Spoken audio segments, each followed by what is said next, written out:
and to others also. It is true that our Lord knows how to work on a soul in these raptures in such a manner that little work will remain for the soul herself to do in acquiring perfection, for no one can believe unless he has experienced it, how it pleases our Lord to bestow favors upon a soul in such a state. Nor can we, in my opinion, attain such a state by any diligence on our part. I say not but that, by the help of our Lord, such persons who make use for many years of those means which are prescribed by those who write concerning the beginnings and method of prayer may arrive at perfection, and become entirely disengaged from all things. But this will cost much labor and some time. But in raptures our Lord works without any labor on our part, and He expressly draws the soul from the earth, and gives her dominion over all things therein, though there might not be in this soul any more merit than there was in mine. I do not know how to express this point sufficiently strong, for in mine there was hardly any merit at all. If the question should be asked, why His Majesty does so, the answer is, because it is His will, and He acts how He pleases. And even though there should be no disposition in her at all, still He disposes her for receiving from His Majesty the blessing which He gives her. But not always does He grant these effects, because the gardener may have deserved them by having cultivated his garden well, though at the same time it is certain that whoever does this properly, and endeavors to untie himself from all things, will be favored with many blessings. But sometimes He is pleased to show His greatness upon the most barren soil, as I have mentioned before, and to prepare it for receiving every good thing, so that now the soul seems to have no power, in a certain sense, of relapsing into the offenses she used to commit against God. She has her thoughts so accustomed to understand what is truth indeed, that everything else seems to her but the playthings of children. Sometimes she smiles within herself, when she sees grave persons, who are given to prayer and other religious duties, make much of points of honor, which this soul tramples under her feet. Some may say this is prudence, and upholding the authority of their state, that so they may be able to do more good. But this soul knows very well, that such persons might have done more good in one day, if they would have yielded up their authority for the love of God, than they would ever do in 10 years by adhering to it. Thus does the soul lead a troublesome life, and always she has a cross.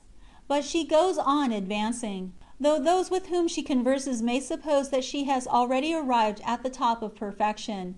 Yet very soon they discover that she goes on improving, because our Lord continues to caress her more and more.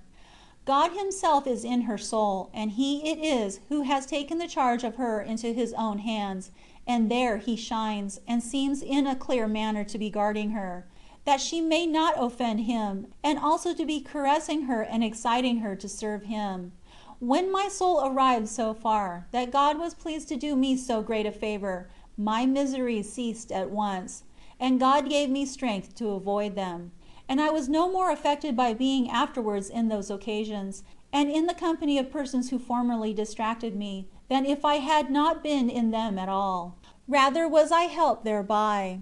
That which used before to injure me, now became instrumental in making me know God better, and loving Him more, and likewise in making me see how greatly I was indebted to Him, and how sorry I should be for having offended Him. But I knew well that this blessing did not come from me, and that I had not obtained it by any diligence on my part, nor indeed had I even time for it, but that His Majesty had given me strength for this purpose through His sole goodness.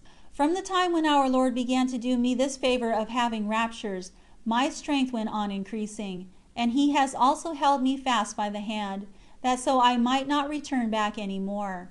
And now, methinks, it is nothing at all which I do on my part, but I understand very clearly that it is our Lord who does all, and therefore do I think that the soul on which our Lord confers these favors, provided she acknowledge with humility and fear that it is our Lord who gives them, and that we ourselves do nothing at all, may place herself in any company, and that however distracted or evil it may be, it will not affect her or move her in any way, but rather will it help her, and give her the means of reaping more profit thereby. Such are already strong souls, whom our Lord chooses to do good to others, though this strength comes not from themselves. But when once our Lord brings a soul near Himself, by little and little He communicates great secrets to her. In this ecstasy come true revelations, and great favors and visions, and all these tend to humble and strengthen the soul, and to enable her to despise the things of this world, and to know more clearly the greatness of that reward which our Lord has prepared for those who serve Him.